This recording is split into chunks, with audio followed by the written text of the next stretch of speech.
singkat baik Kiai nu hebat nu hebat manu tatadina mabok barang rajaban eureun mabokna nu tatadina judi barang balik rajaban eureun judina nu tatadina maksiat barang balik rajaban eureun maksiatna kasih kasorot ku sinar Kangjeng Nabi. Nu paling istimewa mah jelema nu daek berkorban luar biasa tanpa hayang luar biasa. Di antarana mengorbankan hartana hayang mardotillah teu hayang hebat ieulah jelema nu luar biasa dibandingkan jeung jelema nu bisa hiber hebatan keneh jelema nu boga harta nganapakakeun hartana tanpa hayang luar biasa tapi sebenarnya luar biasa. Ai kiai koski itu lamun urang nyandung hayang luar biasa silaka. Tapi lamun urang disandungkeun ku pamajikanana luar biasa hebat tamakos kitu mah. Boho. Tungguan ku urang tah pamajikan anu ngizinan datang ka kiamat sugro. Malaya. Teh. Kalau nyaritakeun dibulak-balik bae ge tadi dinya tah. Mun urang keur acara kewalian, boh hebat. Aya anu wiridan bae jelema teh. Dicarekan ku guruna tolol sia hayang luar biasa goblok sia aing mah teu nitah kitu jaka sia salah aya jelema nu puasa bae teu dahar-dahar tampilingan ku guruna goblok sia puasa bae hayang luar biasa sia di hareupeun jelema hebat kan tolol sia zikir bae tapi hayang luar biasa ulah hayang luar biasa walaupun boga pagawean luar biasa. Beuh lamun urang ningali dina kitab kitu kawalian hebat lamun urang hayang luar biasa cilaka tapi kudu boga pagawean luar biasa. Nah ilah para jamaah kaum muslimin wal muslimat rahimakumullah lamun tadi ditingali ku urang perjalanan Kangjeng Nabi melewati bintang sehingga Kangjeng Nabi disarupakeun kana bintang. Mun kula nyaritakeun nu sabenerna nu dipake sumpah ku Gusti Allah wan najmi idza hawa panjang ieu mah mudah-mudahan urang kabehan dina malam ieu ku kumpulan ngagungkeun ka Kangjeng Nabi mudah-mudahan kasinaran ku Kangjeng Nabi karahmatan ku Kangjeng Nabi kakucuran ku Kangjeng Nabi sehingga tadi teh urang jadi jelema nu luar biasa nu pejabat nata tadi can adil supaya bisa jadi adil anu kiai can bisa ibadah mantap supaya bisa ibadah mantap urang kabehan nu tadina maksiat supaya eureun maksiatna jadi taat alhasil bisa membalikan fakta tina salah kana bener etalah jelema nu luar biasa tanpa hayang luar biasa. Assalamualaikum warahmatullahi wabarakatuh.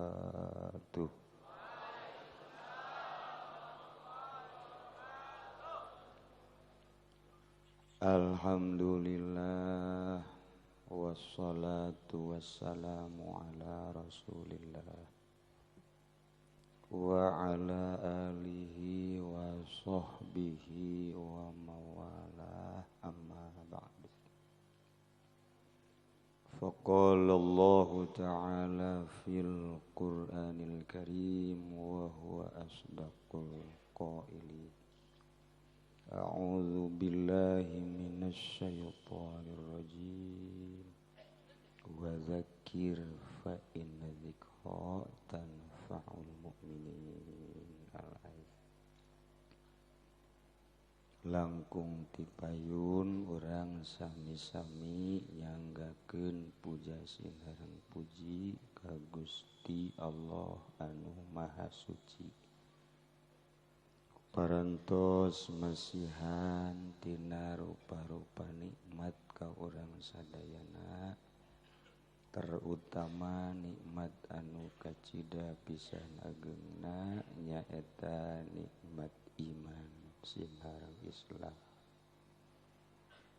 shalawat sinareng salam mugia dilimpahkeun ka junjunan alam Kangjeng Nabi urang Kangjeng Nabi Muhammad sallallahu alaihi wasallam katut ka para kaluargina oge ka para sahabat-sahabatna rauh para tabi'in asbat tabi'in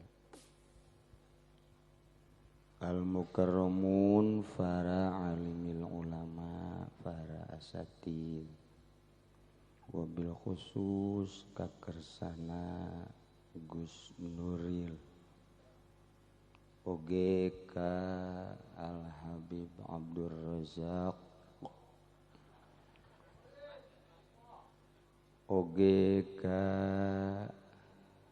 Kiai Nunembe yakni Kiai Haji Asep Mubarak rerencangan simkuring waktu di Ciberem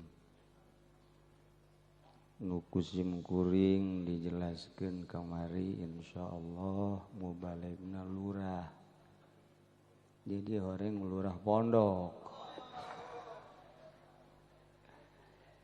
korina kepala desa duet datang ke kuari macet teu datang wallahu alam aya kepala desa di dieu nyogok meureun supaya eta kori ulah datang sebab engke lurah-lurah kasinggung lurah itu mah bisa maca Quran aya lurah di urang mah bisa marabok jadi pan kasinggung asana camat ya anu ngajegal ya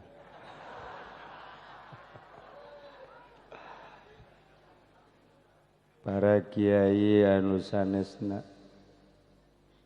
di dieu aya Kiai Haji Subandi aya Kiai Haji Amir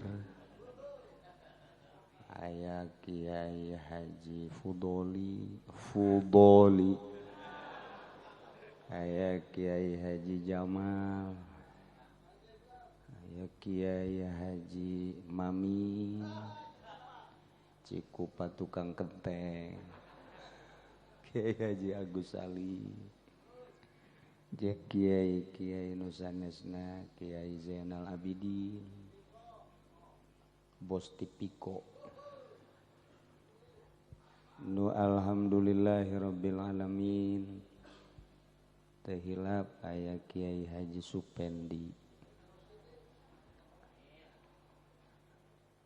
lamun hayang meuli karung kanana lamun hayang meuli aspal aya deui hiji Kiai Haji Firdaus ka surga Firdaus can puguh ngadeukeutannya nama aya deui beusi deuk meuli beusi Haji Rosidi nu jelas alhamdulillahirabbil alamin dina wengi ieu urang dikersakeun ku Gusti Allah tiasa kempel di dieu lain undangan panitia lain undangan kula tapi undangan Kangjeng Nabi Muhammad sallallahu alaihi wasallam mun teu kasorot ku rahmat Kangjeng Nabi moal daek diuk peuting-peuting di dieu lantaran kamari ge wayah kieu dihareupeun TV tapi malam ieu mah disorot ku rahmat Kangjeng Nabi urang Kangjeng Nabi Muhammad sallallahu alaihi wasallam mudah-mudahan urang kabehan bener-bener aya dina rahmat Allah di akhirat urang dihijikeun jeung nu boga rahmat di bawah bendera Kangjeng Nabi urang Kangjeng Nabi Muhammad sallallahu alaihi wasallam. Di awal tepi kata di simkuring sangat mengamati secara seksama.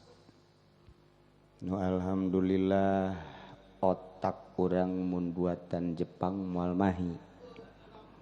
Urayan timimiti Gus Nuril, Habib Rozak termasuk ketua panitia.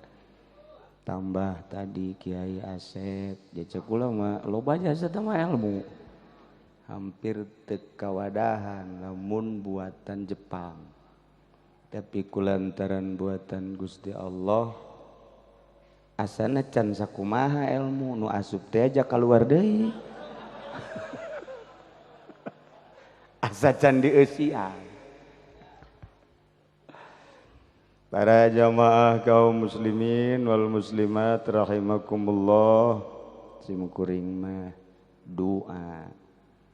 Lantaran jamna geus jam 12 kurang 20, menunggu jam 12 siapkeun kantong nu mana tadi duit nu deuk disiapkeun jang masjid, panitia na geura siap-siap kotakna moal loba nu dibahas ku simkuring mah sebab sakadar ngumpulkeun jelema atau kukumpulan di dieu urang ieu keur ngabangun masjid. Kula nyaho warga Sukamantri geus siap aya nu 1 juta saurangna jang mayar motor tapi tamah nu jang ka masjid mah nu 10.000 nu geus teu kadeulean gambarna eta ge deres. Sugande ku 10.000 ka sorga. Amin di mana horeng.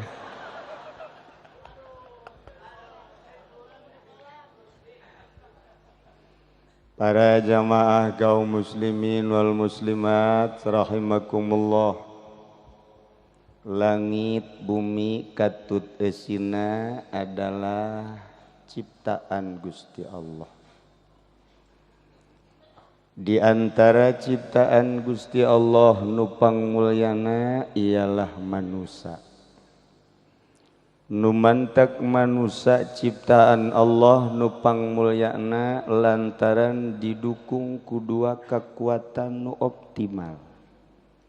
Nomor kahiji kekuatan jasmani, nomor kedua kekuatan ruhani. Nu boga dua kekuatan nu paling sempurna ti sekian manusia ti zaman Kangjeng Nabi Adam ialah jungjunan alam Kangjeng Nabi urang Kangjeng Nabi Muhammad sallallahu alaihi wasallam. Nyata pangmulyana ialah saur anjeunna. Ana khiyarun min khiyarin min khiyarin. Simkuring teh pilihan tina pilihan tina pilihan. Tina pilihan Gusti Allah jelas lantaran diangkat jadi nabi sekaligus diangkat jadi rasul. Dibere wahyu ku Gusti Allah. Tapi Kangjeng Rasul dina Al-Qur'an ngabahasakeunana sederhana pisan. Kul innama ana basyarum mislukum. Simkuring mah jelas sarua manusia seperti aranjeun. Anjeun dahar simkuring dahar, anjeun nginum simkuring nginum, anjeun sare simkuring sare, anjeun jima simkuring jima biasa. Akur jeung aranjeun ngan yuha ilayya annama ilahukum ilahu wahid. Dibere wahyu titah mangeranan teh hiji ka Gusti Allah sampaikeun Muhammad ka seluruh manusia bahwa pangeran teh ilahukum ilahu wahid. 14 abad anu silam Kangjeng Nabi nyampaikeun ka umat, dilanjutkeun ku para sahabat tabi'in, asbat tabi'in, aulia Allah, datang ka Kiai Asep tadi ngajelaskeun akhlak nan sakitu pohara. Ieulah Kangjeng Nabi. Kangjeng Nabi teh dipilih ku Gusti Allah.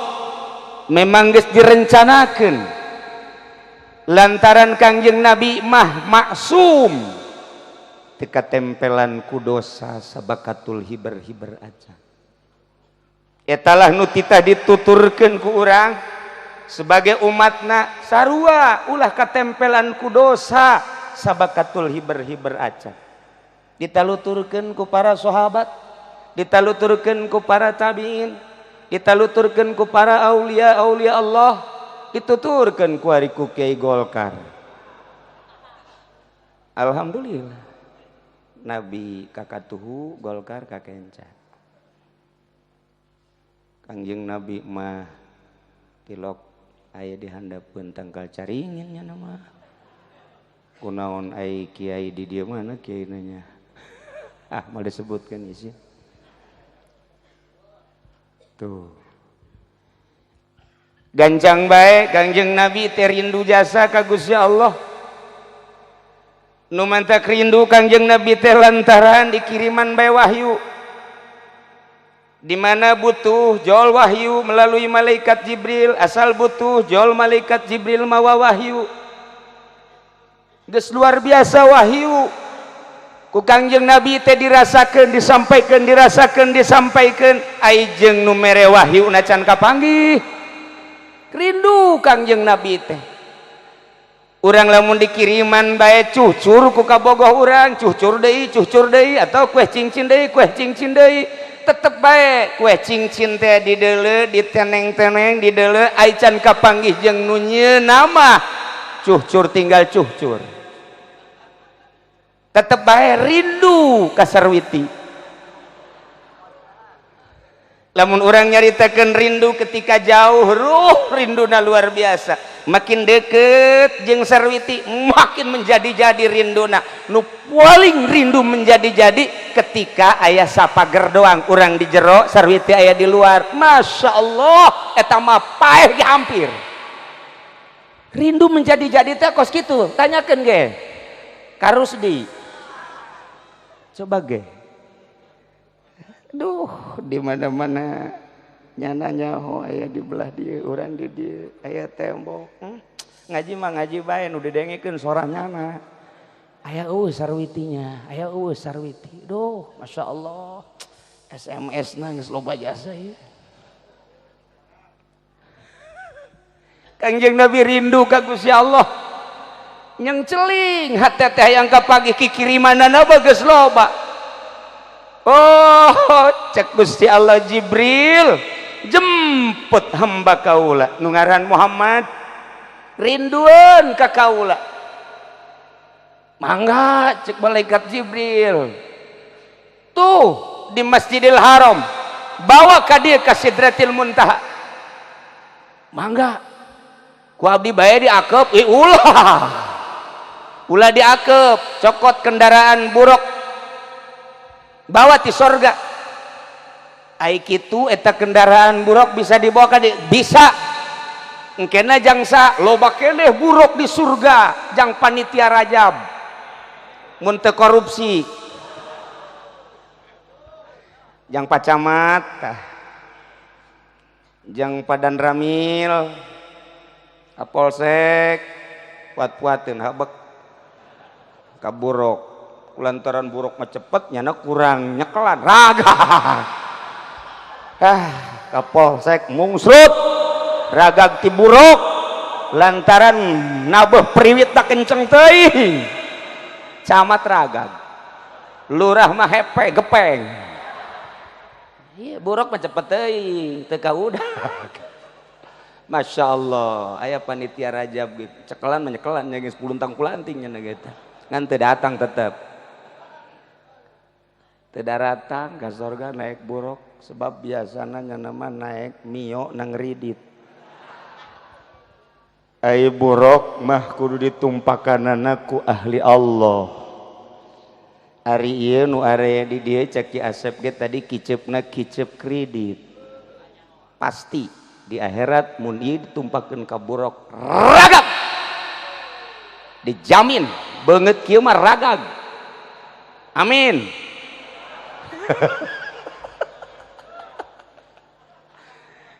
Cak Haji Mamin aing ragag moal ye.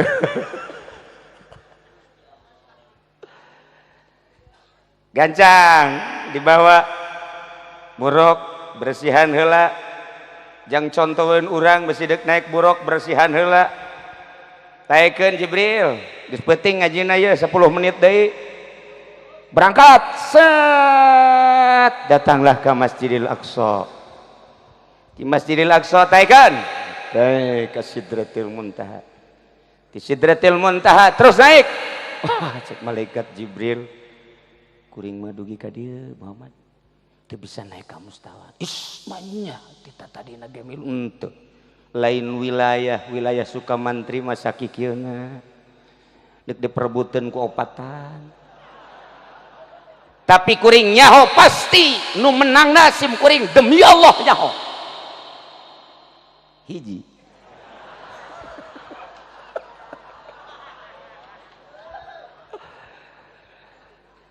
Rame jasa. Tadi kuring ngobrol jeung Kapolsek harti ku sim kuring.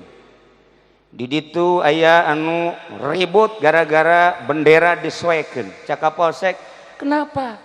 Nyobekin bendera aja kok ribut? Kalau disobekin bendera kok ribut, kenapa iman disobek nggak pernah ribut?" Hebat ya Kapolsek urang. Masya Allah Karim. Tesangka asana iya ditumpakeun ka buruk naik deui. Ngan can tentu ai datang mah. Aduh, ngan lumayan we 2 kali naik buruk tanyana. Sugan we datang ke pertengahan jahanam mah. Maksudna di dinya istirahatkeun heula. Tapi istimewa Kapolsek kuring mah selalu menyimak. Ih hebat bahasana. Masya Allah. Hiji. Nomor kedua, alhamdulillah Kiai lapor kepada Pak Kiai. Wow, tuh lapor mah bahaya sih Kiai. Di Masjid Al-Muhajirin selesai Pak Kiai. Gontok-gontokan antara ahli sunnah dan Muhammadiyah saya selesaikan. Kenapa kamu ribut? Kitabnya sama Al-Quran, hadisnya sama Bukhari Muslim. Kita ngenabi ke Muhammad, kemudian Tuhannya Allah. Kenapa mesti ribut? Selesai. Alhamdulillah. Pasti nu nyogok pasti tama selesai tama urusanana. Naik deui ta ka buroknya. Sugan bae datang ka 3 perapat mah di dinya tah. Tunda deui ku burok. Nyaho datang nyaho moal aja. Teu. Diawali ku surah Al-Isra. Subhanalladzi asra bi'abdihi lailan minal masjidil haram ilal masjidil aqsa. Tujuanana liluriyahu min ayatina. Allah rek ningalikeun ayat-ayat Allah. Diakhiri ku surat An-Najmi. Wan najmi idza hawa ma dhalla sahibukum wa ma ghawa wa ma yamtiku 'anil hawa in huwa illa wahyu yuha 'allamahu syadidul quwa. Al-ayah datanglah ke ayat ieu tah. Kuring barang neuleuh tadi oh iya ayatna laqad ra'a min ayati rabbihil kubra. Kanjeng Nabi berangkat melalui buruk dipanggil ku Gusti Allah. Ja urang ai hayang-hayangan moal bisa. Kuari urang nyeun proposal ka Gusti. Hayang diberangkatkeun ulah ka Baitul Maqdis ulah heulanan ieu mah ieu ka Madinah bae. 12 tahun kaburu modar. Jamaah Bang Haji Yasin anu dek berangkat jeung kula Masya Allah nu geus paeh 5. Geus paeh 5. Teu bisa berangkat. Hese. Lamun lain panggilan Allah. Iya ka dieu ieu ka dieu lain semata-mata nang urang panggilan Allah. Dek dieusian ceuli ku hikmat-hikmat, dek dieusian mata ku hikmat-hikmat, dek dieusian sungut ku cau-cau. Aya teu kabagian.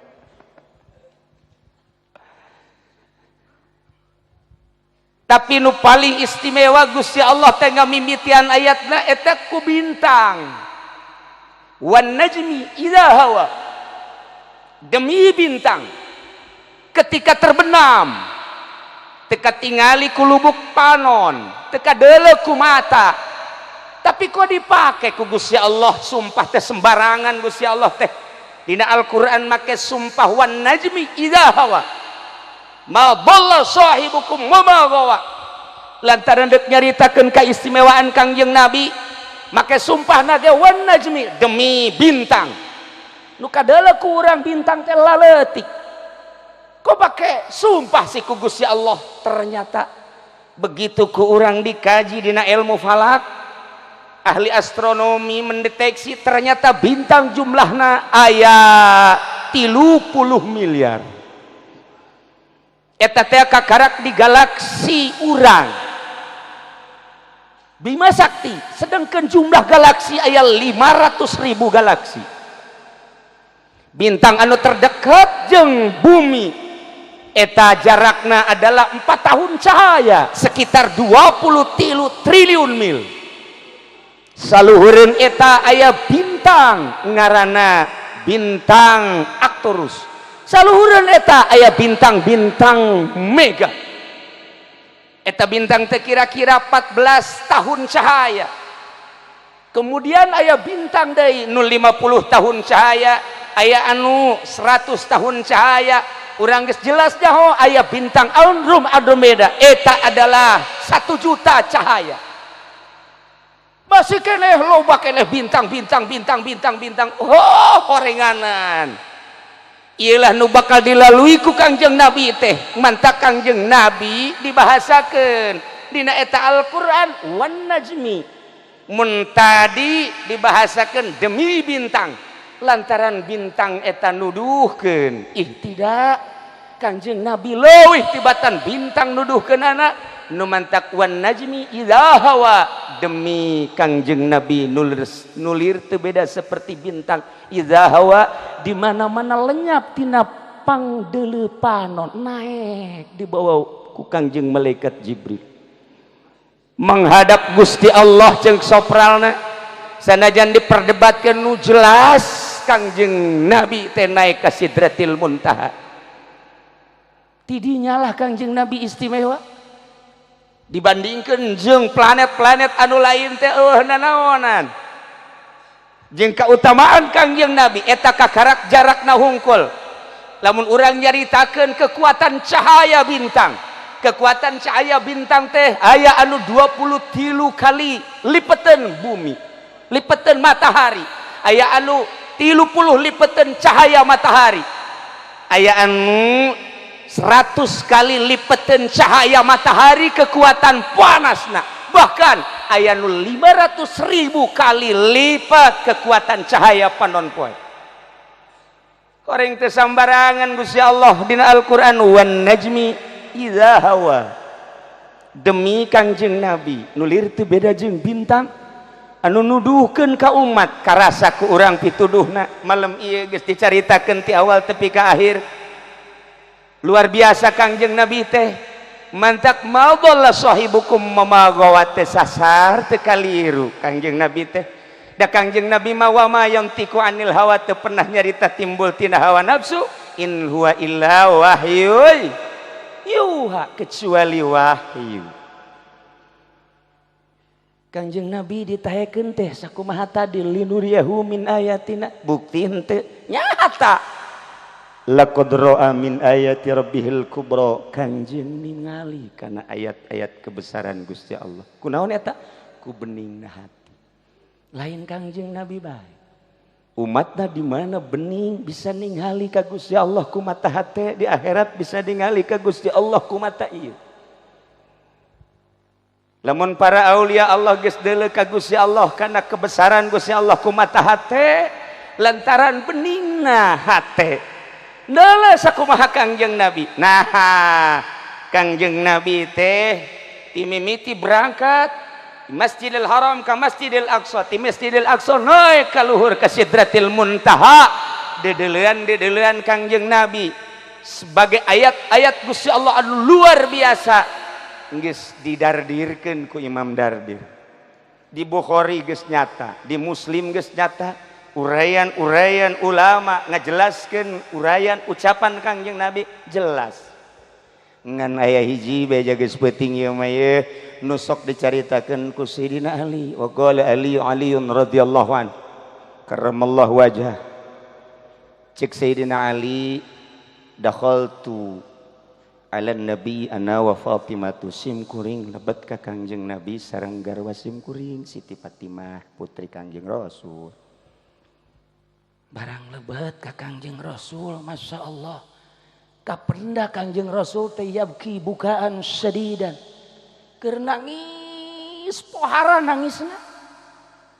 Pohara fakultu cek Sayyidina Ali. Fidaka abi wa ummi ya Rasulullah. Mayubkika. Naon anu nganangiskeun ka tua? Qala saur Kangjeng Nabi, ya Ali, lailatan usriya bi. Ketika peuting diisrokeun simkuring, ra'aitu nisaa ummati yu'adzabna adzaban syadida. Simkuring ningali ternyata horenganan nu loba disiksa di neraka jahanam teh awewe umat kula. Na iyalah laqad ra'a min ayati rabbihil kubra. Kangjeng Nabi ditinggalikeun berbagai ayat-ayat Gusti, di antarana Kangjeng Nabi didelekeun ka sorga, bahkan Kangjeng Nabi ngalengkah ka sorga. Ditinggalikeun ka neraka, bahkan Kangjeng Nabi aya cicing di tengah neraka, ningalian saha ieu nu panglobana ahli neraka. Ya Allah ya Rabbi, horenganan sarwiti ambalayah di neraka awewe malulu Gusti. Allah nu agung. Cek rusiah deh naing teh jadi awewe can puguh tekan nerakanya lagi. Awas ya, tas awewe lalaki ya, awewe heula.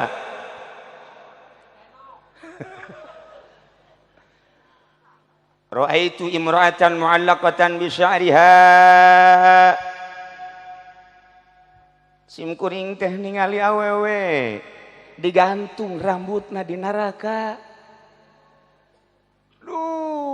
Ya geli di maguha ngagolak embun-embunanan.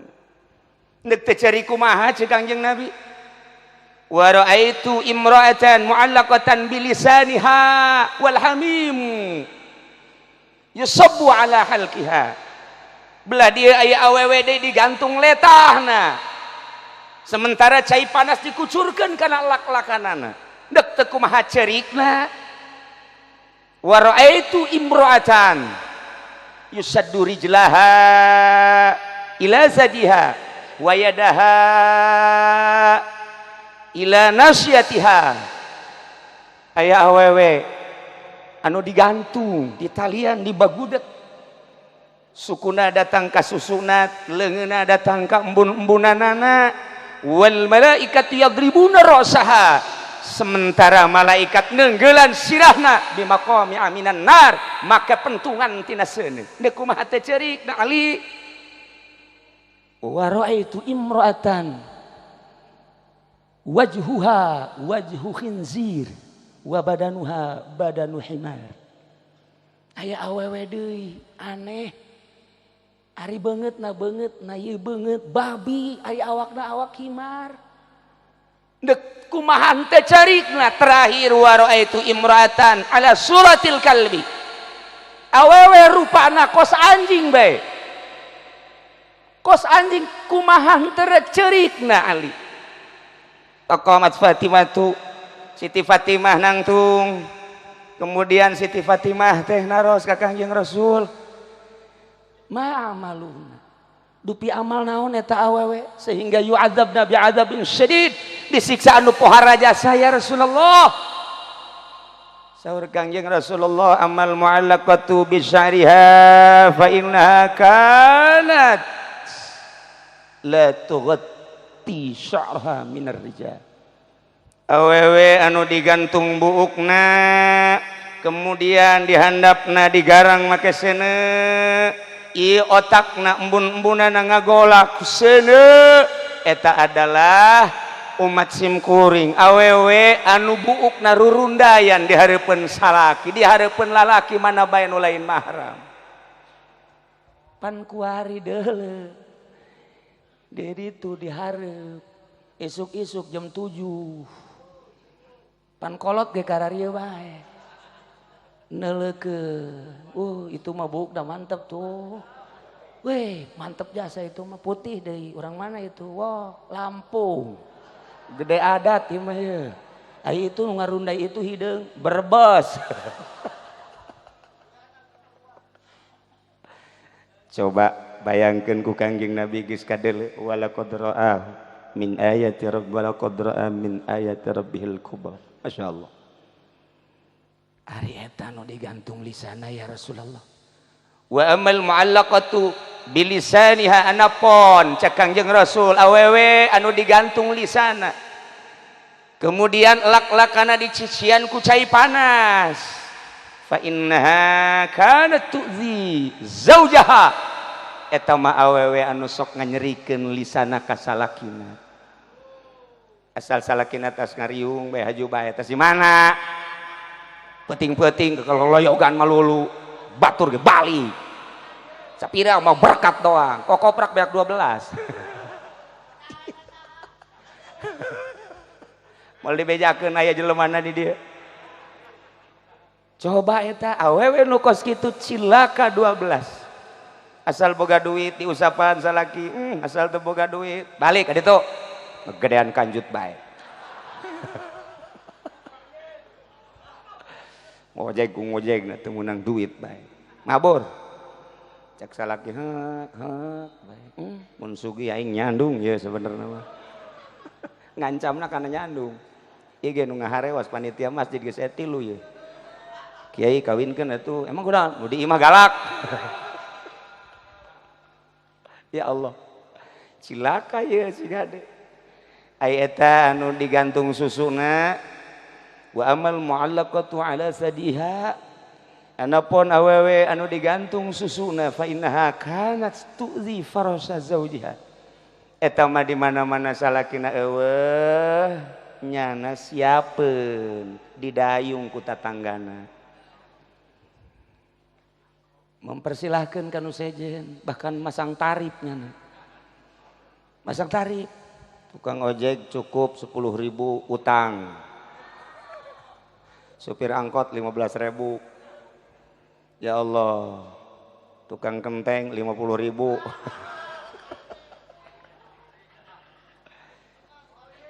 Kiai emang aya di Cilongok? Aya. Kula nyaho jasa nu pasang tarif itu nyaho. Emang Kiai pernah ditawaran aing? Siap. Dulu bajasa di dieu tah. Di Kebon Kalapa. Masya Allah pohara jasa itu Pak Kapolseknya sering ngider maksudnya neangan karena ge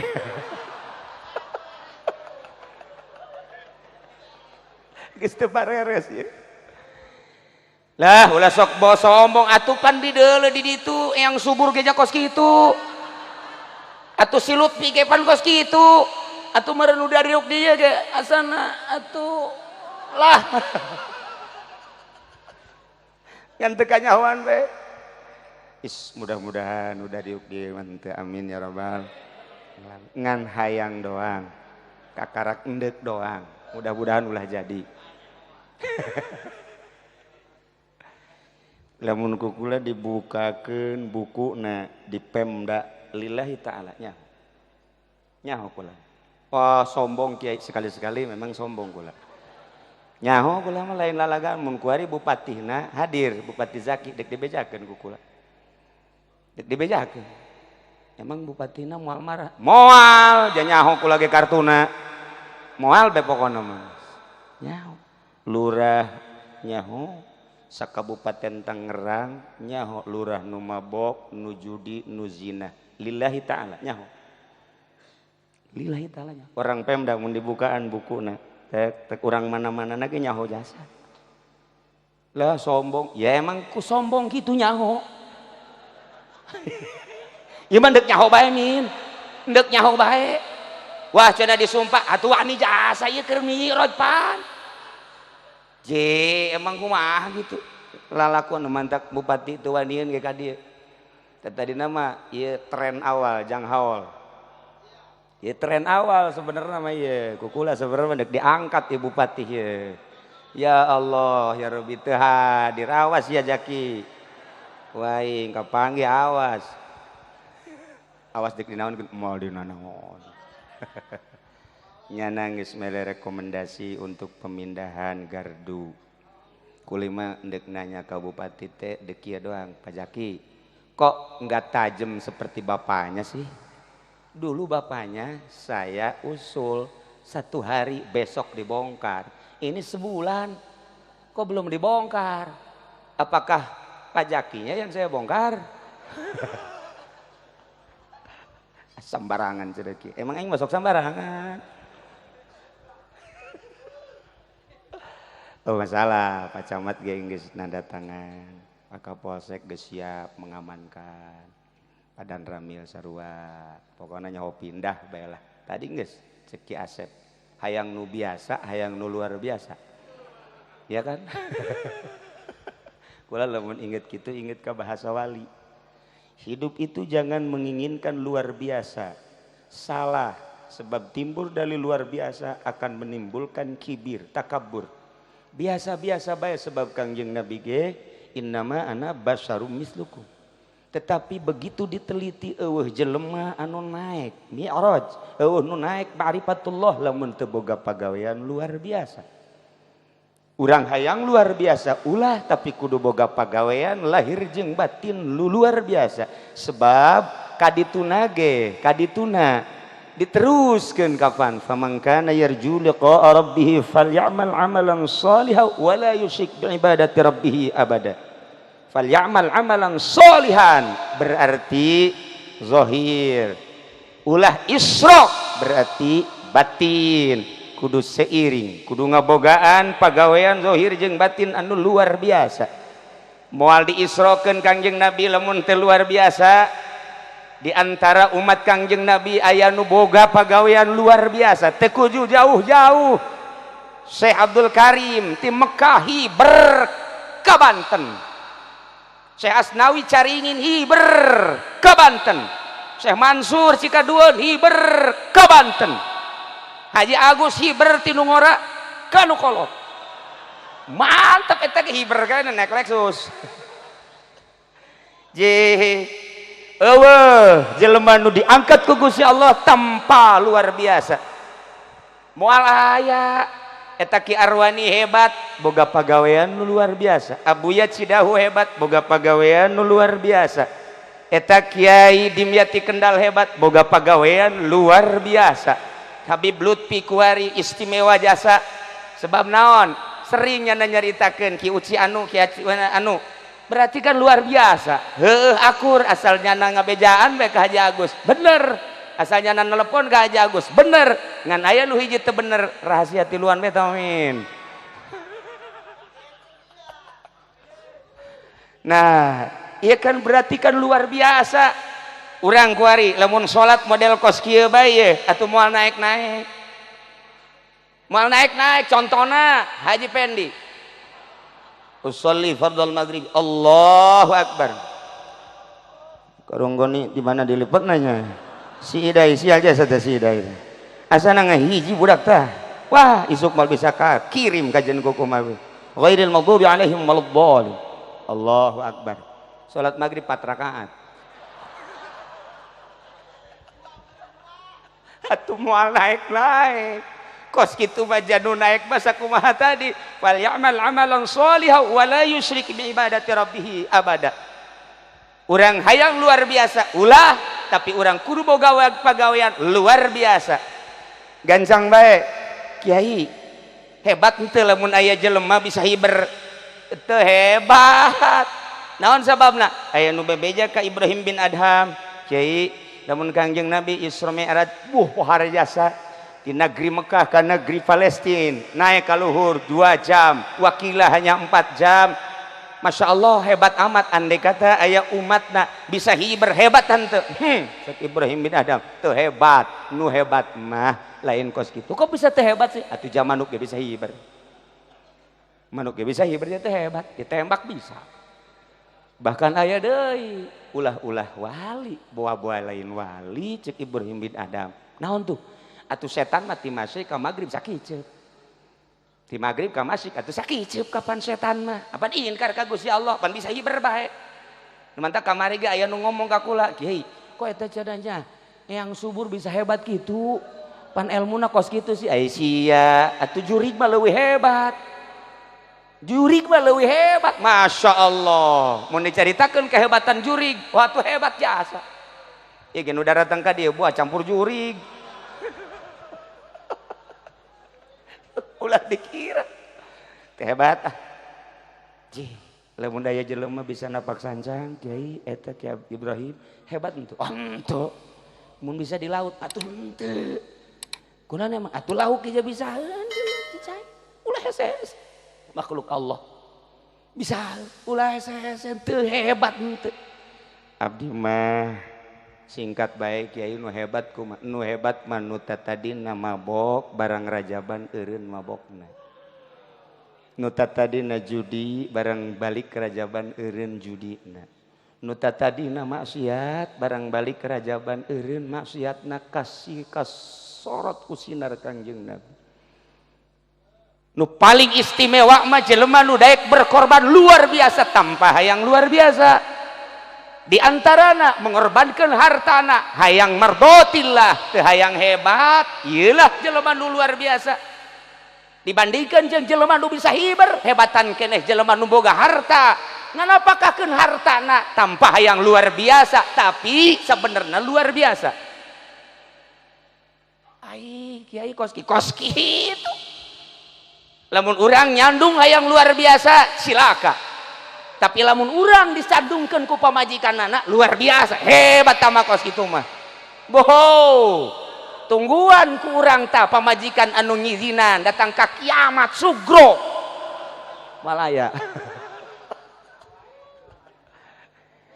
teh kalau nyaritakeun dibulak-balik bae tadi dinya tah mun urang keur acara kewalian boh hebat aya anu wiridan bae jelema teh dicarekan ku guruna tolol sia hayang luar biasa goblok sia aing mah teu nitah kitu jaka sia salah aya jelema nu puasa bae teu dahar-dahar tampilingan ku guruna goblok sia puasa bae hayang luar biasa sia di hareupeun jelema hebat kan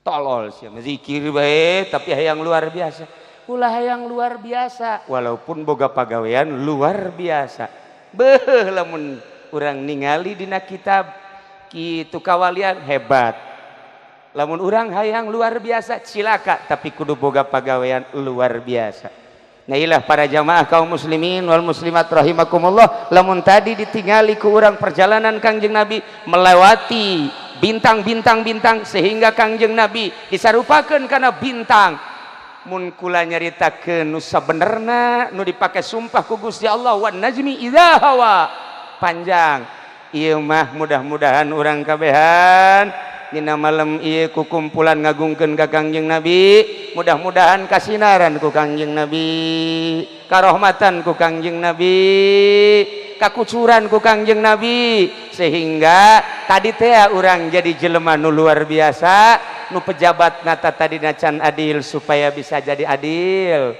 anu kiai can bisa ibadah mantap supaya bisa ibadah mantap urang kabehan nu tadina maksiat supaya eureun maksiatna jadi taat alhasil bisa membalikan fakta tina salah kana bener etalah jelema nu luar biasa tanpa hayang luar biasa bandingkeun maham ilmu jeung salat sunnah masih luhuran keneh maham ilmu komo urang datang ti jauh aya lengkahna aya ngaluarkeun ongkos aya meuli uduk semacam di jerona teh oh pohara jasa ju diuk nundutah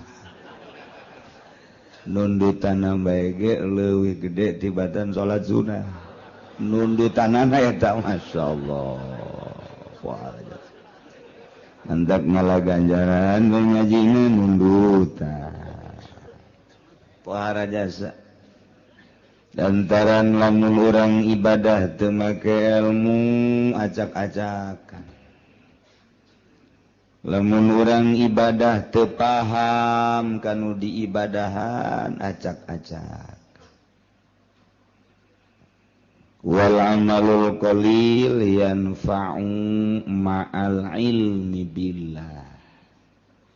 Amal nu saeutik pohara luar biasa manfaatna disertai nyaho ka Gusti Allah Subhanahu wal amalul katsir la yanfa'u ma'al jahli billah. Amal anu saadag-adag, amal anu sababaraha godag, godag. Loba-lobana tapi bodoh ka Allah teu manfaat saeutik-eutik aja.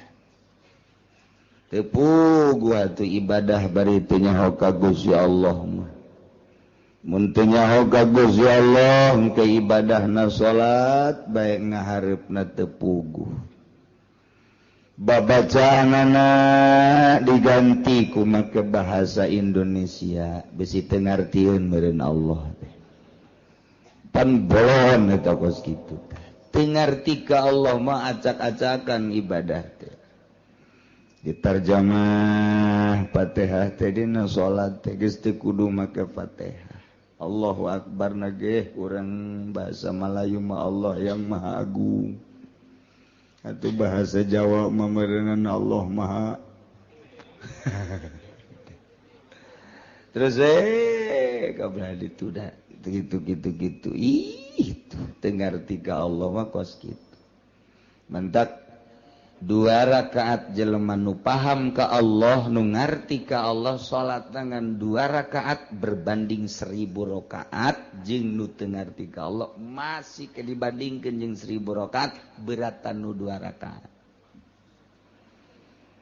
Tuh coba bayangkeun maca la ilaha illallah anu paham ka Gusti Allah. Komo geus datang ka hakikat mah hiji la ilaha illallah wali nu geus paham ka Gusti Allah dibandingkeun mun ditimbang jeung la ilaha illallah ratusan ribu nu teu paham ka Allah beratan keneh la ilaha illallah hiji dibandingkeun ratusan ribu bahkan jutaan.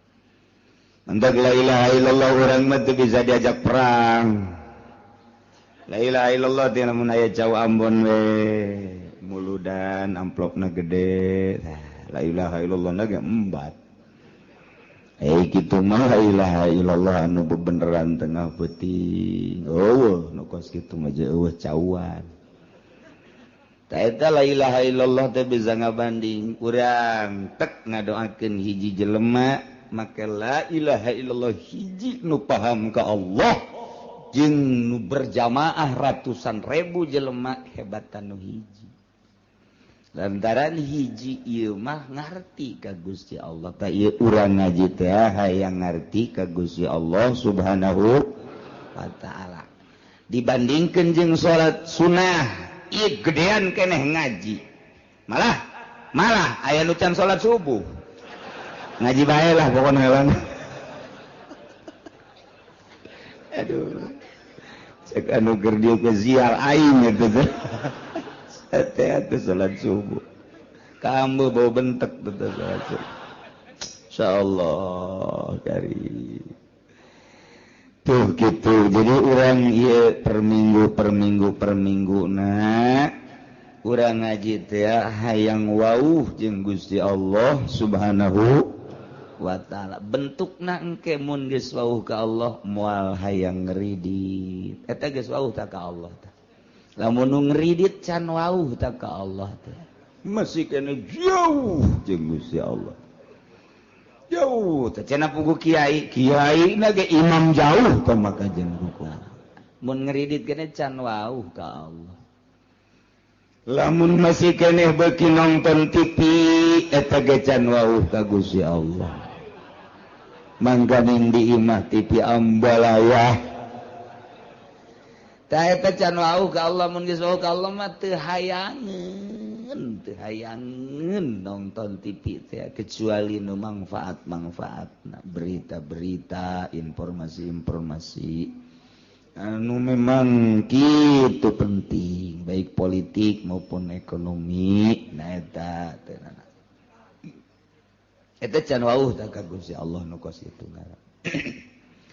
lamun jelema keur di kantor, jelema keur di ladang, jelema keur di toko, di pasar, ngadenge suara azan nyana hare-hare bae can wauh teh jeung Allah teh jelema. Barang di tempat teh ku urang di Cikupa loba anu teu wauh. Di Cikupa mah loba anu teu wauh. Wayah asar ka Citra.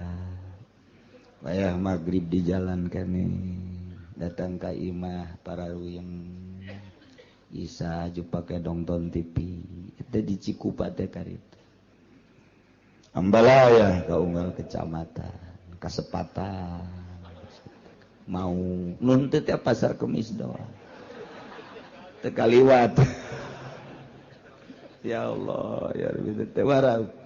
Jadi nempo akhlak manusia jeung nempo jelema wauh jeung henteu ka Gusti Allah di deuleu afalna, di deuleu pagaweana. Tuh nu mantak ge urang ieu ngaji hayang wauh ka Gusti Allah Subhanahu. Nu mantak hayang wauh lantaran nu boga neraka jeung nu boga surga Allah. Mun geus wauh ka Allah mah begitu urang dek di ka nerakakeun atuh bebeja bae Gusti pan abdi geus wauh ka Gusti keur di dunia. Nonton TV tilok sekali-kali doang jabar sama Gusti paling ge abdi mah malam Minggu bae pagi-pagi malam Senin bae pagi di malam Salasa malam Rabu. Terus-terusan bebeja ka Gusti Allah Gusti manya abdi kudu dikanaragakeun pan abdi teh wauh ka Gusti ciri wauhna pan abdi teh embung ridit, embung mabok, embung zina. Eta teh abdi nu mantak embung wauh ka Gusti cak Gusti ulah abdi pan henteu. Pancak Gusti salat abdi salat, pancak Gusti puasa abdi puasa. Berarti abdi wauh ka Gusti. Adapun soal kurang husuk mah tuh hampura bae Gusti. Oh. Teu kitu tah. Oh, cek Gusti jalan coba padahal banget sih ada barang di deuleu teh. Oh bener ada herang saeutik ya banget. Malaikat amankeun teh mah wauh ka aing. Wauh emang cek malaikat? Ya setengah wauh lah. Tuh, setengah wauh bae salamet. Komo nu wauh jasam. Masya Allah, nu mantak libetkeun diri urang, wauhkeun diri urang, angsongkeun diri urang ka pangajian, wangsongkeun diri urang ka jelema-jelema nu wauh ka Gusti Allah Subhanahu wa taala. Wauhna urang jeung jelema nu wauh ka Gusti pasti diajak ka Gusti. Lamun urang wauhna ka jelema nu paham ekonomi diajak berekonomi. Urang wauhna jeung jelema nu paham politik diajak berpolitik. Urang wauhna jeung jelema jeung tukang ngabohong pasti urang milu bae tah ngabohong. Geus mun wauhna urang jeung jelema nu wauh ka Gusti Allah, nu paham ka Gusti Allah pasti diajakna ka Gusti Allah Subhanahu wa ta'ala. Wauhkeun diri urang ka Allah, babari wauh ka Allah. Dia cek Kangjeng Nabi ti Gusti keneh man arafa nafsah arafa rabbah. Sajelema anu nyaho ka dirina bakal nyaho ka pangeran. Nyaho ka diri urang, urang nyaho ka pangeran. Saha diri urang teh makhluk, berarti nyaho pangeran teh khaliq. Saha diri urang mah butuh dahar, berarti khaliq mah teu butuh dahar. Sebab Allah mah mukhalafah lil hawadis, nyaho ka diri urang bakal nyaho ka Gusti Allah. Carana bertauhid coba gerak tibimiti wujud kidam bako mukhalafatus kabelah dituna terus urang bersyariat bertauhid berangkat timimiti aqwal datang ke ahwal urang engke wauh jeung Gusti Allah. Moal bisa lamun eueuh nu nuduh-nuduh geus kudu dituduh-tuduh. Nah iyalah urang ngaji per minggu ieu teh dituduhkeun supaya wauh ka Gusti Allah Subhanahu wa taala. Tadina urang ngaji ka Cilongok can wauh ka Gusti Allah sorangan bae. barang geus wauh mah jeung Gusti Allah aya jelema nu milu diajak ku urang tawauh tah ganjaran berarti Allah ridhoeun mun urang ngabonceng kabeneran nu dibonceng najahe lain ridho menang godog dungdungna Masya Allah urang mah dulur nyegat teh diteureun babaturan nyegat teureun giliran bae bangsa konde lain orang dia diajak malah teu daekeun ge dipaksa doraka malulu ya Allah ya Rabbi wauhkeun diri urang ka Allah abeh manteng ibadah ka Gusti Allah mun geus manteng nikmat geura salat teh moal karasa sedekah ge moal aya hook lantaran sedekah teh nu dideuleuna makna daripada sedekah. Urang mah hitung-hitungan boga duit 100.000 sedekah ka fakir miskin 10.000 masih dihitung-hitung keneh. Aduh, kurang ge 90.000. Jadi kurang 10.000 hese neanganna mangkaning eta. Urang mah pabelit jeung kos kitu bae tapi lamun tek mah ningali ganjaranana 10.000 dititipkeun berarti pake meuli sorga.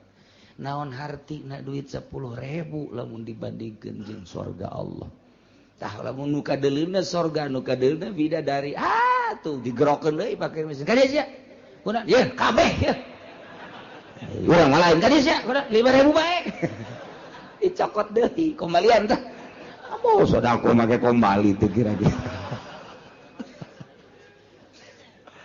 tuh ya can paham eta keur carita sodako boro-boro ka batur urang mah kapamajikan ge pelit jasa kapamajikan bae nu sagulung sagalang pelit keneh bae pelit jasa kapamajikan teh bebeja ka balanja malu nu kamari pan aya kombalina kamari iraha kamari sia nyokot oh sabaraha 100.000 meureun paling ge dibalanjakeun 20.000 teh kombalina ka mana beuh ka geus sabaraha poe eta sabaraha poe tungtungna mah gara-gara balanja hakeuk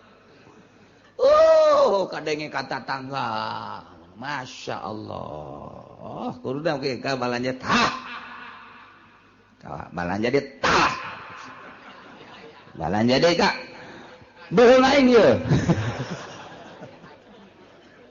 Masya Allah taya urang belajar nu dideuleuna ulah terlalu duniawi tapi nu dideuleuna ukhrawi bakal harampang kabeh nikmat belajar kos kitu teh kudu belajar kudu belajar lah mun teu belajar mah tuh moal bisa naon kudu belajar ke geus belajar bisa geus bisa jadi ahli geus ahli mah nikmat ahli sedekah ahli ngaji ahli salat ahli mun geus datang ka ahli mah nikmat naon moal datang ka ahli mun teu belajar heula geus belajar heula urang boga duit sabaraha dia 10.000 1.000 heh belajar boga duit sabaraha dia kali 20.000 2.000 heh sia boga duit 100.000 ya belajar 1.000 kali heh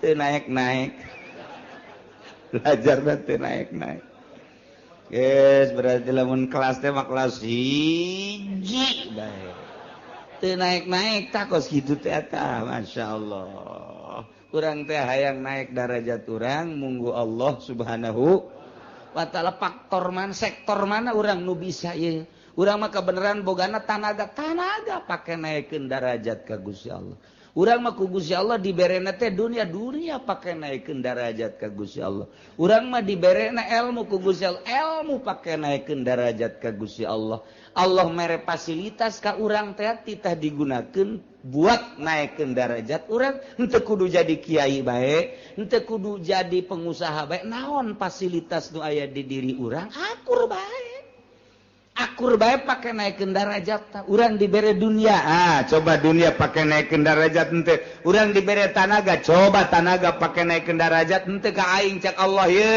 pake teterekelan teh dibere ilmu dibere wawasan dibere ilmu politik dibere ilmu ekonomi dibere ilmu agama dibere ilmu budaya lain sebagainya pake naikeun darajat apa henteu ieu fasilitas ti Gusti Allah tinggal urang apa Kos maca Quran, kita maca Quran. Cakolot baheula pan aing mah baheula nu magah. Lain teu hayang cakolot teh. Ngan aing mah apal lisan ku ari teh ngan apalna 3 doang. Hiji Fatihah, 2 qul ya 3 kulu. Jasa kituna ti baheula aing mah ku ari atuh belajar teh hese. Eta teh Quran dibulak-balik bae. Bismillahirrahmanirrahim. Batur mah nu bisa maca Quran fasilitasna tuh. Nyana mah lantaran bisa nasa kitu atuh eta bae. Fatihah, dolin, kul ya, terus kul hu deui. Fatihah deui kul ya, kul hu deui. Fatihah deui kul ya, kul hu deui. Datang ke malaikat geus teu nyatet-nyatet. Nyaho aing babacaan siang mah.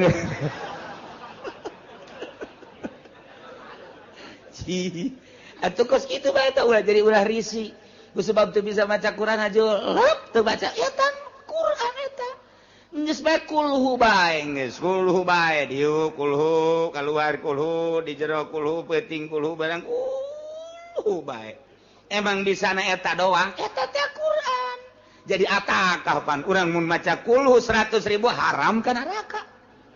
Masya Allah 100.000 baca bae kulhu bismillahirrahmanirrahim 70.000 cek sakaol mah dia sih 100.000 kan kurang maca kulhu coba eta aya keneh waktu jang aki-aki mah jeung nini-nini lah aing aya mendingan diharamkeun bae ka surga ka neraka maca kulhu bae pas beres 100.000 pae nya geus bae boga atakah. Nah, di akhirat begitu dipertimbangkeun deuk ka neraka Gusti. Abdi ngadenge pan di pangajian saha nu maca kul 100.000 cenah cak kiai. Pan kiai ge Kangjeng Nabi, Nabi cak ti Gusti. Cenah haram ka neraka, abdi deuk demo. Lantaran teu bisa abdi mah abdi ngadenge ku ceuli abdi. Bose mah nundutan, ya lap-lapan lah. Teu jadi tah bahasa-bahasa kos itu bisa pakai pertanggung jawab ke Gusti Allah. Tah eta hasil ngaji pan. Hasil ngaji mun kitu mah urang teu ngaji pan. Saya maca naon? Maca kul jasa. Nah, yang maca bae. Engkeuna moal bisa demo ka Gusti. Begitu ka nerakakeun atuh pan Gusti abdi maca kulu. Cak sia. Cak sahanya haritanya. Tuh tanggung jawab. Aya kitu mah cak sia. Ngaji di mana sia ngajina? Cilongok. Teangkeun kiaina.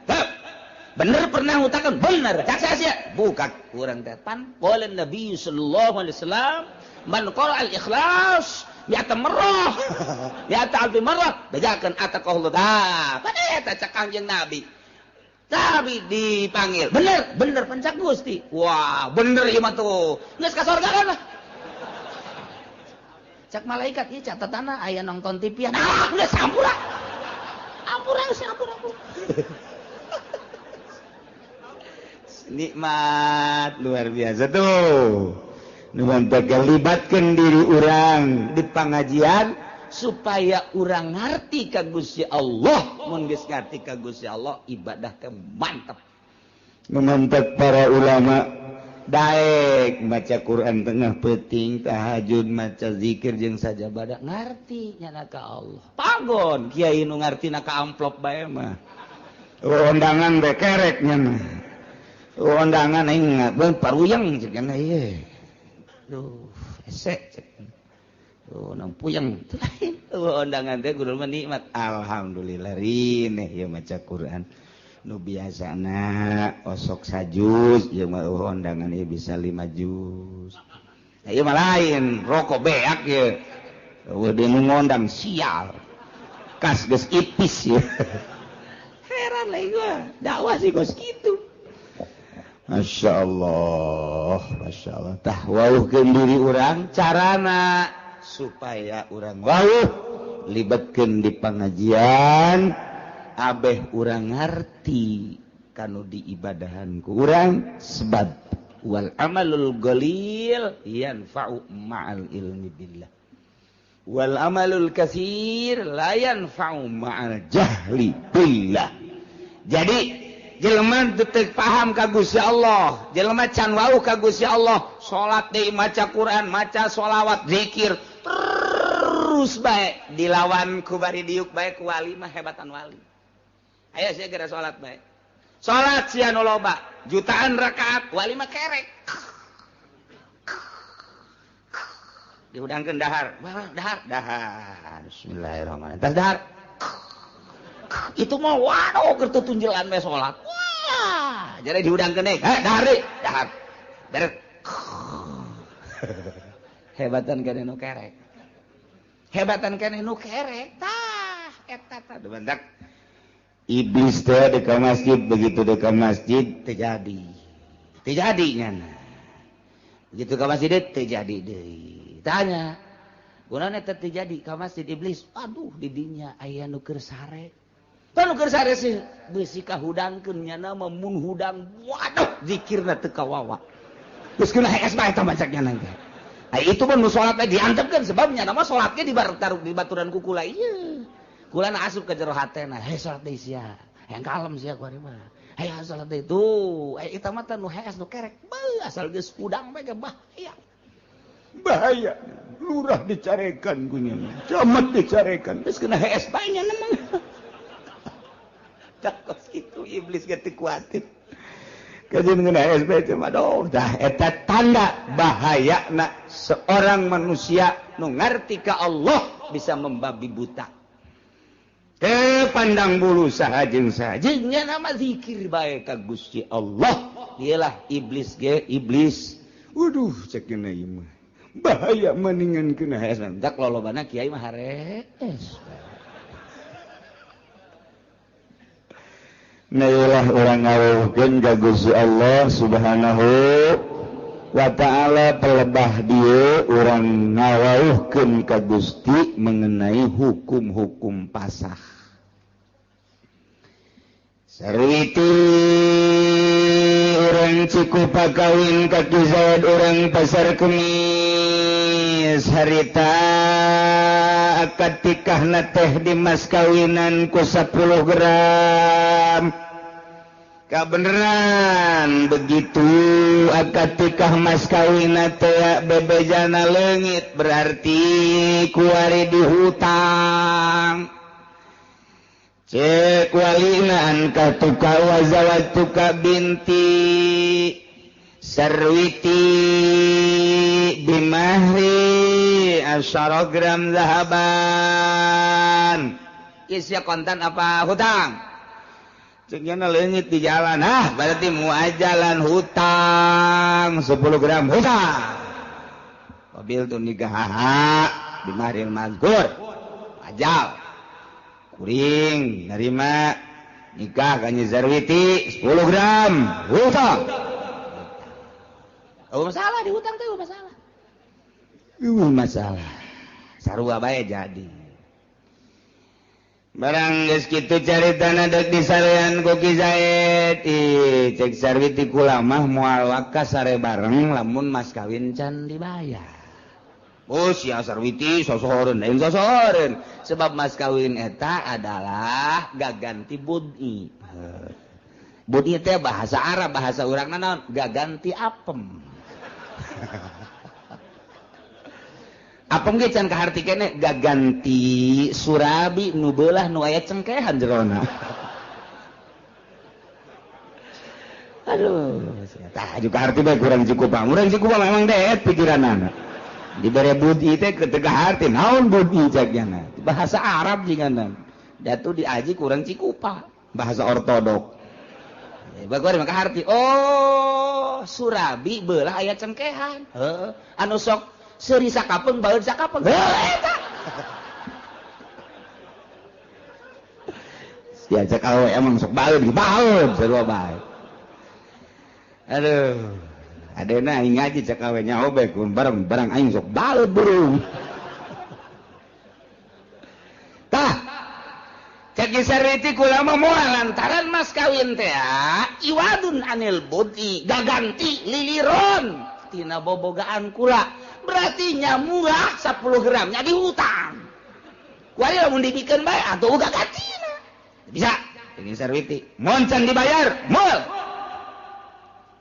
Tuga karek balik heula tuh rek usaha jung atuh didoakeun cek Sarwiti teh ka ulah ngambek nyangan ieu mah kula mah hayang ge hayang dibayar doang mas kawin. Oh teu tanah. Cintaku tetap padamu. Masyaallah, ngadenge cintaku padamu ringkak bulu aing mah.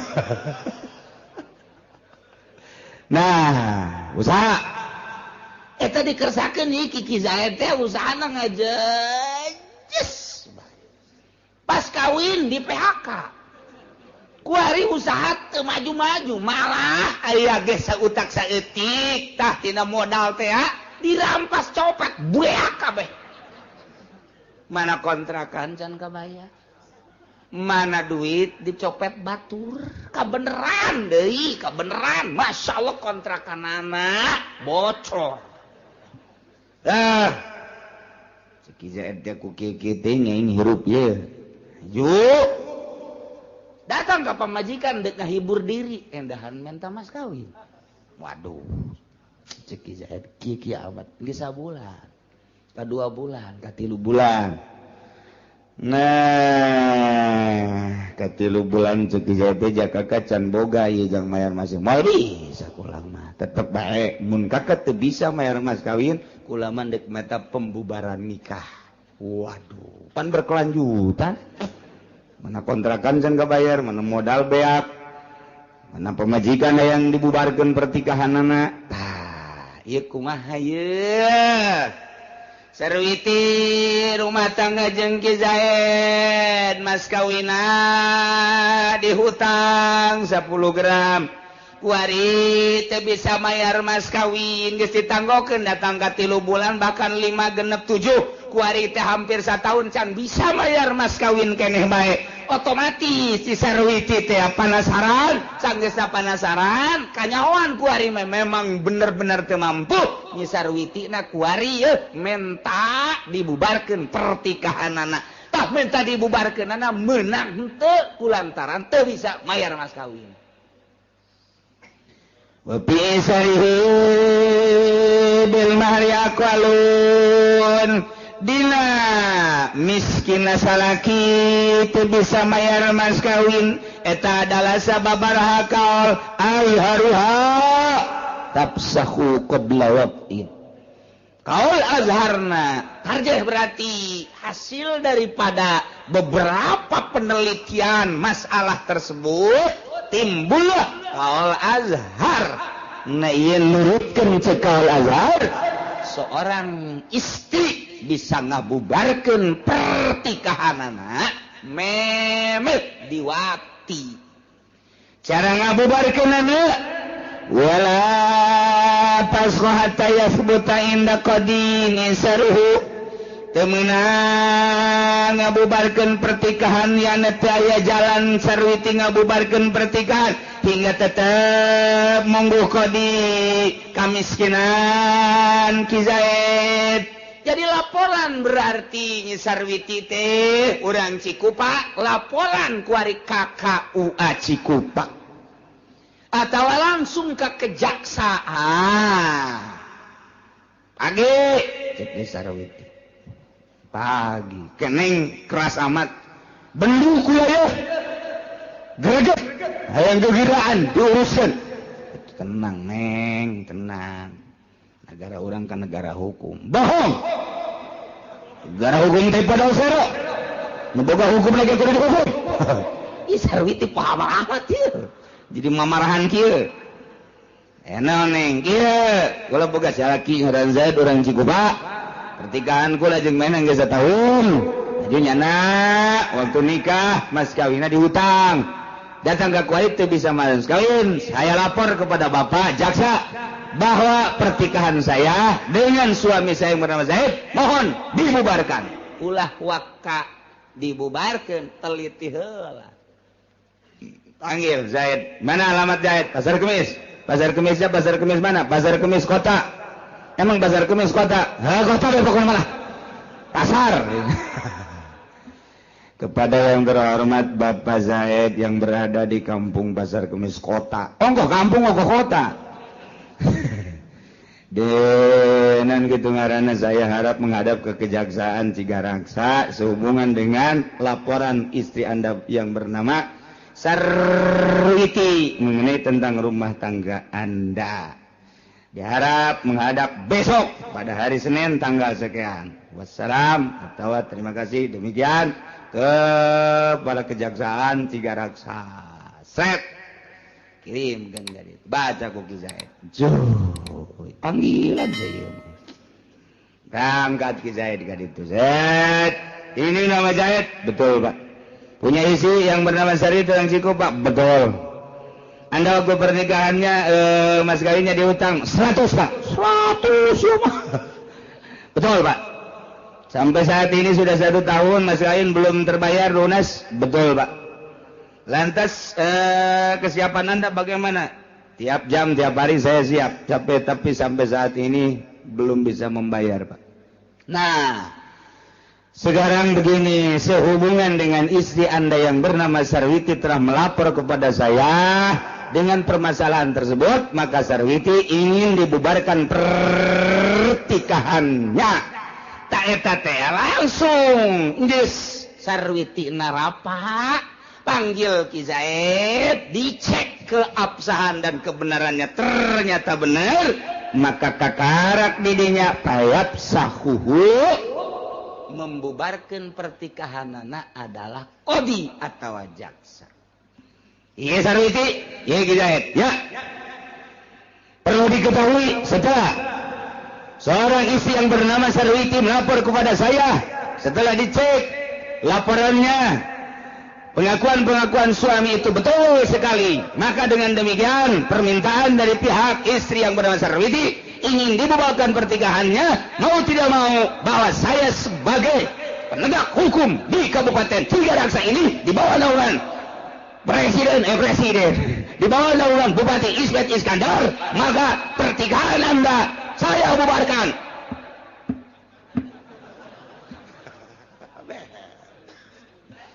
balik Sarwiti sia ka ditu balik idah geus nya sia 3 kali sucian beres Ki Zaid moeng ngomong bubar nya na bogoh jasa 1 juta kali bogohan sia teu mampu bayar mas kawin balik sia minta ongkos tolong kain lain mere ongkos cak jasa minta ongkos atuh papapan anu berpunya hukum kula ka ditu mah nya kudu leumpang ka pasar kemis sebelah sia baku aku latih rakyat bapak ongkosan atuh Pak ongkosan tah ongkosan ku aing pada duit 100.000 saya buka sepeda teh jangan aing ke ditu ojol ngaranna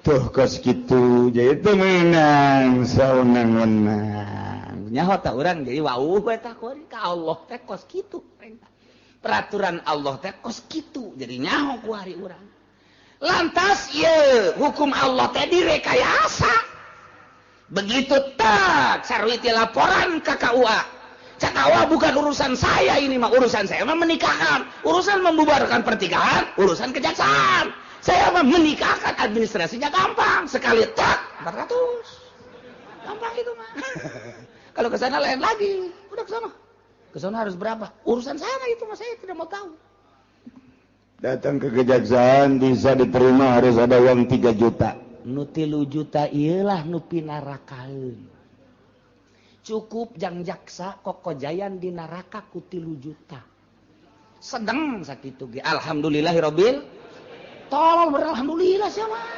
ka neraka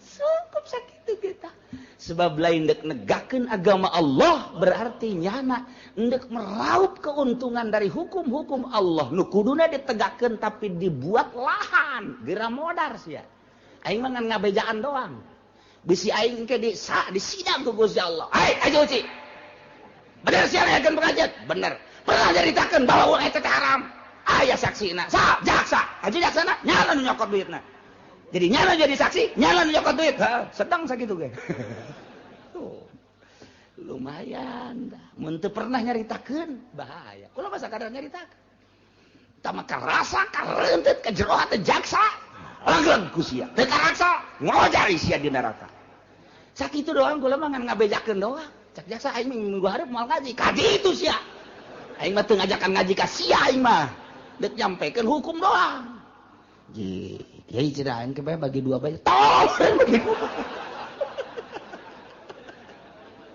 aduh aing deuk disogok burung jaksa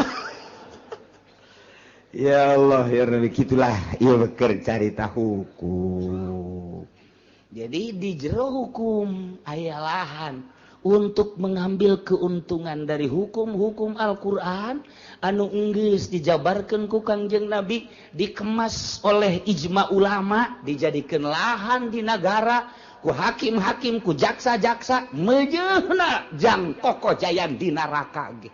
Lain negakeun jeung ngabereskeun hukum anu berkendala manusia supaya pong jaheuh horeng laporan teh ngeunaheun. Ternyata karasa adilna Al-Quran, jujurna jaksa, nikmat amat. Diakuilah ku masyarakat bener-bener jaksa penegak hukum, bener-bener Al-Quran teh karasa ka jantung, karasa ka sanubari, karasa ka urat-urat ge ngeunaheun jasa horenganan. Ketika orang boga kendala dak cair. Ieu mah kumaha laporan atuh ka ditu. Sangat mal bisa saya tidak pernah lapor teh aja jadi anak kudu 3 juta. Encan ongkos, encan menurang jalan dapur. Emang ya jalan dapur bejana cenah jalan dapur mah aya. Eta eungapeun tah menghadapi seorang penegak hukum lantaran teu jujur jeung teu adil teh eungap luar biasa. Di zaman sahabat bajelema hilir mudi ke kejaksaan teh lantaran tanpa make modal. Nu matak ngeudaheun A disebutkan A, B disebutkan B, nikmat mu aya.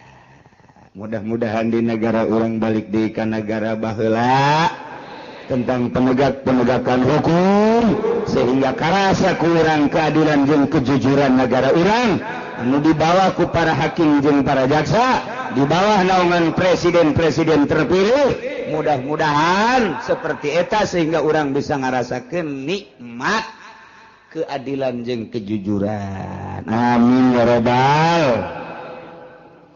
Atawa anu ngabubarkeun pertikahanana teh ieu adalah izin daripada jaksa lantaran ketua atawa kepala teh bisa ngahukuman ku lantaran sibuk, maka aya wakilna anu diizinan ku kepala. Ketika kepala tidak bisa melaksanakan itu pemutusan hukum, maka nu diizinan untuk memutuskan hukum ialah wakil atau naib daripada penegak hukum nu diizinan ku kepala. Nah silahkeun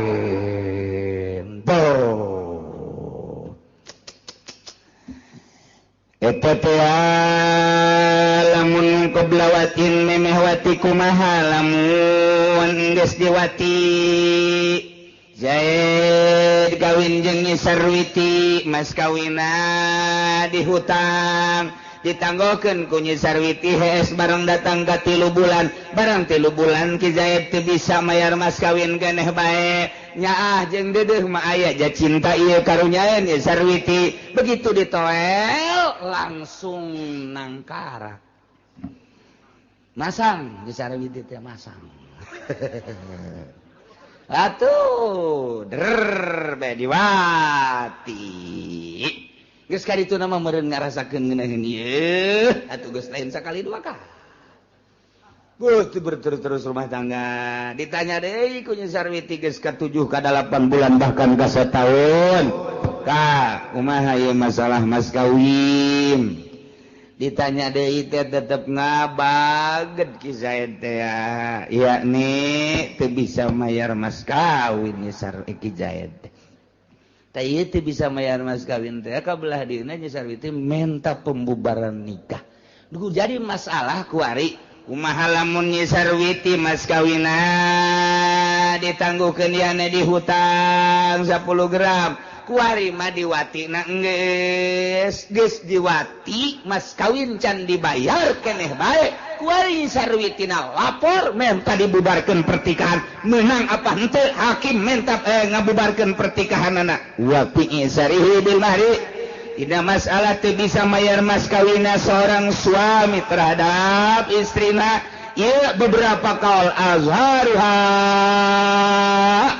menurut kaul azhar mun memeh wati mah bisa dibubarkeun la ba'dahu teu bisa dibubarkeun pertikahan Nyi Sarwiti terhadap suamina nu bernama Zaid lantaran nyanana geus diwati. sebab eta mas kawin teh iwadun anil budi kuari can dibayar mas kawina geus diserahkeun lantaran karunya teu bisa dibubarkeun tama walaupun tetep bae hutang bae mas kawin tetep hutang ngan pembubaran nikah mah teu bisa lantaran geus diserahkeun tateh bobogaanana ka Kiai kitu caritana eta mah precis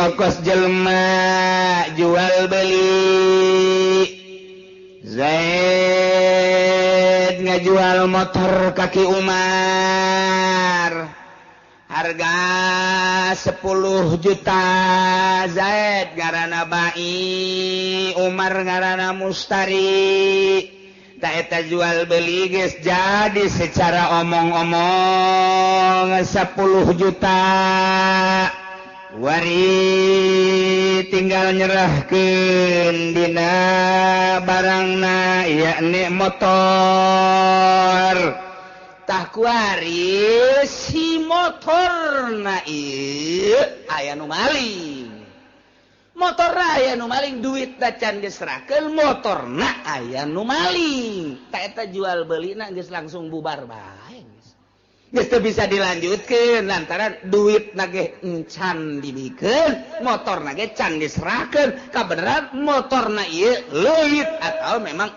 motorna bubar teh akad da naon-naon tapi lamun motorna geus diserahkeun ku ari Zaid ngajual motor kaki Umar motorna ku ari geus diserahkeun duit nama encan ngan motor geus diserahkeun jadi teteh jual belina motor geus diserahkeun duitna begitu ditagih icuk colek icuk colek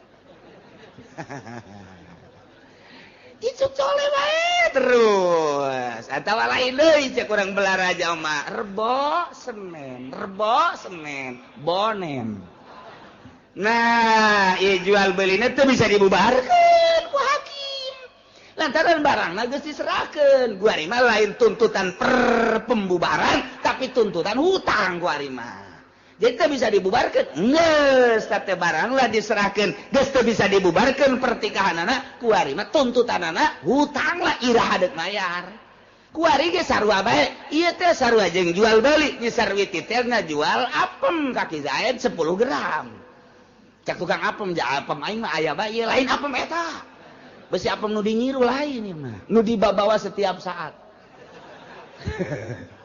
nah eta teh geus diserahkeun ku ari apemna kaki Zaid tuntutanana teu meunang pembubaran pertikahan tuntutanana ku ari mah tuntutan iraha deuk bayar mas kawin sarua tuh ieu mah keur carita contoh Zaid ngajual motor kaki Umar 10 juta motorna geus diserahkeun kaki Umar tinggal duitna encan ja Caki Umar engke soleh barang sore engke icuk ditanya icuk engke tole icuk deh jadi eta motor mah geus jadi teu meunang pembubaran pertikahan perjual belian teu meunang lantaran geus diserahkeun barangna ka ditu ku ari mah dituntut teh adalah iraha deuk bayar hutang.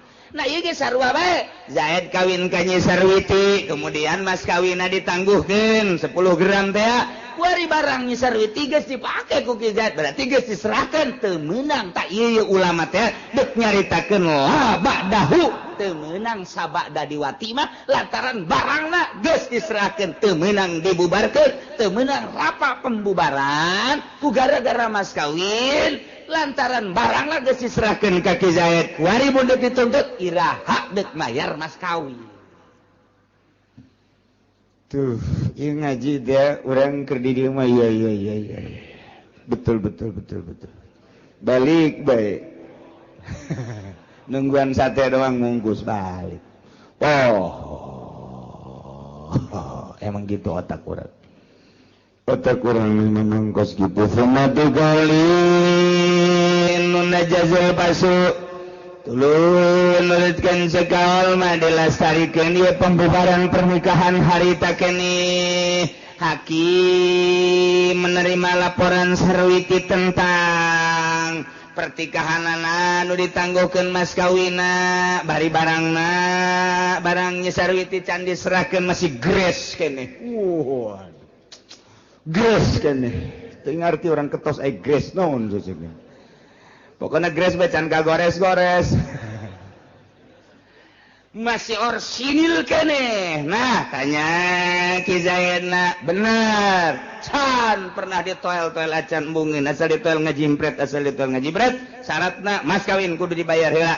Lantaran geus akurat ieu ti dua belah pihak dalam rangka pemutusan hukum menurut cek sakal yurtajul pashu. Lastarikeun, luruskeun harita keneh begitu geus dicek kebenaranana bubarkan pertikahan anak. Tapi wal azhar imhaluhu salasata ayyam. Cekal azhar mah tangguhkeun sampai 3 hari. Sarwiti, ya. Bapak terima laporan saudara dan setelah dicek kebenaran Ki Zaid pengakuannya betul. Setelah 1 tahun ini dia tidak mampu untuk membayar mas kawin. Dengan demikian Bapak tangguhkan dulu sampai 3 hari. Hari ya udah sekarang hari apa Pak? Sekarang Senin. Berarti pembubarannya Senin, Selasa, Rabu, Kamis silahkan untuk dibubarkan. Maka walahal tasku sabihat rabi menang ka awewe ngabubarkan pertikahan anak subuh poean kaopat. Gas ditangguhkan ku hakim 3 poe Senin, Selasa, Rabu, Kamis subuh isuk-isuk geus bisa ngabubarkan pertikahan. Begitu dak dibubarkan pertikahan poean kaopat col Ki Zaid. Assalamualaikum. Waalaikumsalam. Kan tegar amat Ka Zaid. Kaluarkeun gu nya. Naon eta? Mas kawin. Nu bener ka ieu besi barlen doang. Timbang ku sia ka ditu. Kakak geus teu kuat jasa ieu. Geus teu make calana ieu kakak ieu. Aduh, oplo jasa Ki Zaid dah. Kayak kula nungguan aja, iya mah di Cikupa iya, aya toko emas tadinya, silakan. Datang ke toko emas, Pak, ini emas asli apa bukan? Sini, kotek. Ya betul, emas asli. Timbang, begitu ditimbang, tak betul 10 gram. Serinya Sarwiti. Wih Sarwiti di toko emas kayaknya ke semua rosotkan calana. Mesti jingjing calana deh. Naik ojek, cek tukang ojek, iya bau naonnya. Cenah kiai macem-macem, emang gitu pugu. Datang ke imah, Waalaikumsalam. Eta naon Sarwiti? Sempak. Kan ku sia ibu gawe siap tempur. Lalu menzakila yusalliman apa kau tahu kecuali Ki Zaid poean kaopat masrahkeun apakah naya nih masrahkeun mas kawina. Teu meunang ieu Sarwiti ngabubarkeun pertikahan lantaran Ki Zaid mampuan begitu ditangguhkeun 3 poe ka 4 poena mayar mas kawina. Salamet kabeh. Wallahu alam. Allahumma ya qadiyal hajat Allah